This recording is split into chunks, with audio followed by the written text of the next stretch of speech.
बड़े केले की शौकीन अनजान भाभी को इस तरह ली कि वह करने लगी विचित्र आवाज़ें। तो दोस्तों, हम कहानी की शुरुआत करते हैं।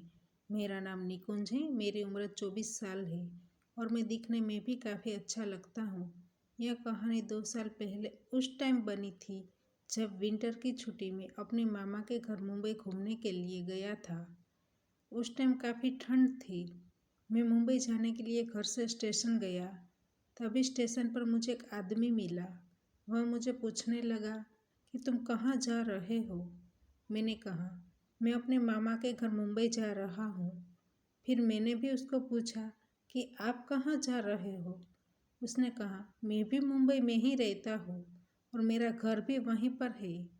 और उस दिन मुंबई जाने वाली ट्रेन लेट थी। ठंडी का मौसम था और ऊपर से बारिश भी शुरू हो गई थी, जिस वजह से ठंडी और भी ज़्यादा बढ़ गई थी। रात के लगभग 12 बजे हम मुंबई पहुंच चुके थे और बहुत ज़्यादा अंधेरा हो गया था और वहां बाहर कोई रिक्शा भी दिखाई नहीं दे रही थी। इसलिए मैं थोड़ा ज़्यादा टेंशन में आ गया। फिर उस आदमी ने कहा, आप पहली बार मुंबई आए हो, इतनी रात को अकेले जाना ठीक नहीं है। अभी कोई रिक्शा भी नहीं मिलेगी, लेकिन आपकी इच्छा हो तो आप मेरे घर आ सकते हो। पहले तो मैंने मना किया, फिर बाद में मैं उनके घर चला गया। जब मैं उनके घर गया तब उसने मुझे हॉल में सोने के लिए कहा और वह अपनी पत्नी के साथ कमरे में सोने के लिए चला गया। उसकी पत्नी काफ़ी खूबसूरत लगती थी।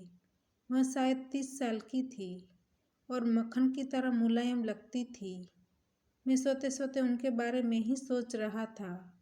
जब मैंने सुबह आँख खोली तो सुबह के 8 बज चुके थे। जो आदमी मुझे मिला था वह ऑफिस चला गया था। मैंने भाभी को पूछा, भैया कहाँ गए हैं? उसने कहा, ऑफिस गए हैं। भाभी ने खुली नाइटी पहनी हुई थी। थोड़ी देर बाद भाभी नज़दीक आई। तभी मैंने भाभी को पूछा कि इस एड्रेस पर कैसे जा सकते हैं। फिर उन्होंने कहा, यहाँ नीचे से रिक्शा मिलेगी, उसमें से चले जाना। मुझे उनके अंदर का दर्शन हो रहा था, इसलिए मैं उनको एकटक देख रहा था और भाभी भी समझ गई थी कि मैं क्या देख रहा हूँ। तभी भाभी ने मुझे पूछा, क्या आपकी कोई गर्लफ्रेंड नहीं है? मैंने कहा, है, लेकिन यहाँ नहीं है।